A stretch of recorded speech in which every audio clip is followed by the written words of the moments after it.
Well, a very good morning to all of you.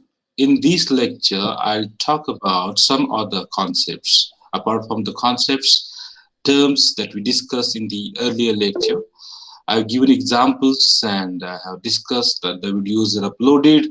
Of course, it is up to you people to take opportunity, take the benefit of the opportunity that I've been providing through this platform.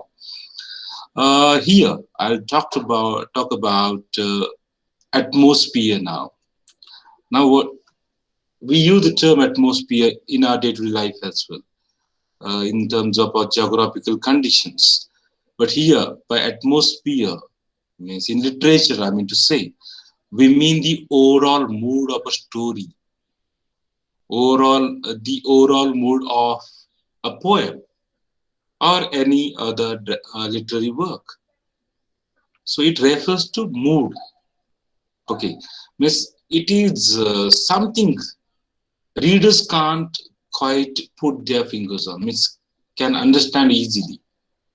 Quite put their finger on means they cannot easily find out. So it is not a motif or a theme. Means by mood we do not mean, or by atmosphere we do not mean a motif.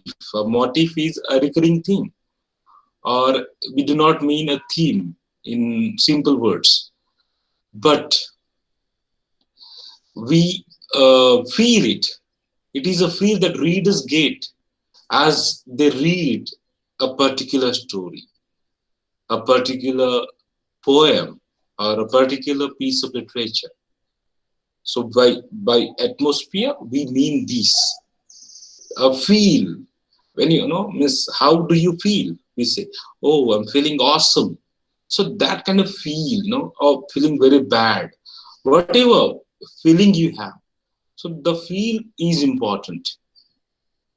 So it's not easy to define the term atmosphere.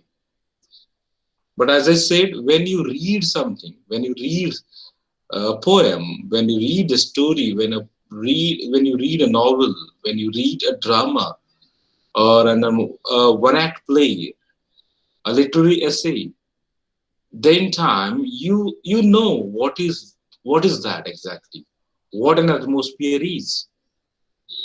So it emerges now.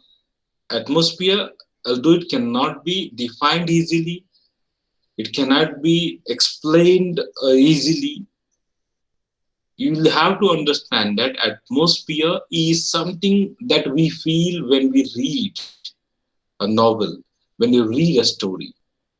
Okay, so it mainly comes out, emerges through description rather than action.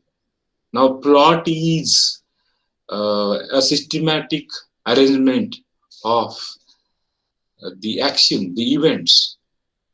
Atmosphere does not come from action in the play, in the story.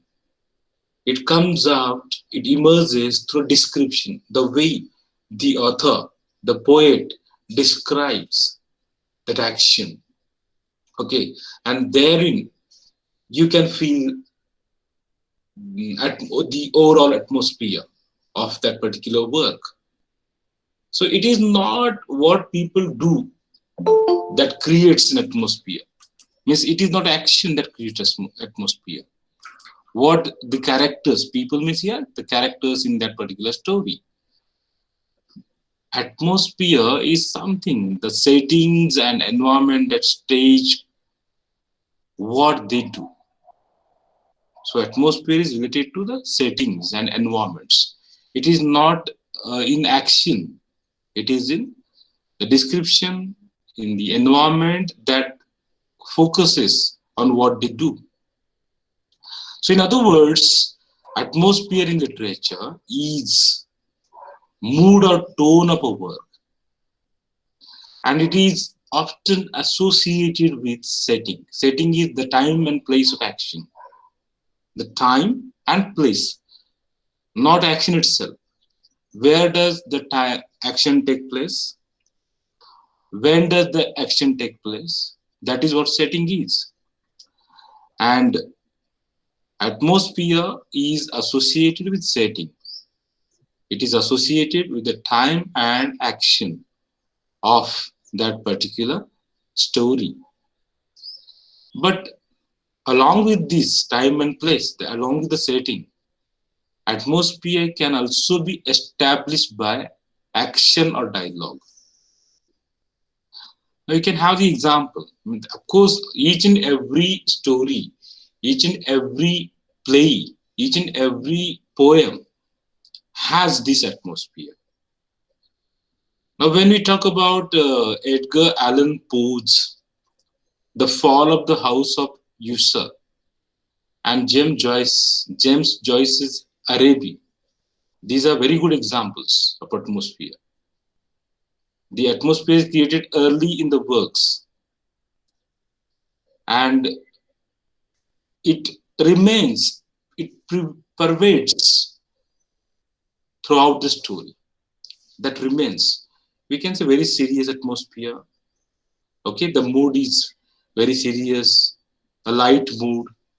So, in these particular novels, what we come across is that atmosphere created by the authors in the earlier part of the play remains, not play, sorry, in their earlier part of the story, it remains throughout the story.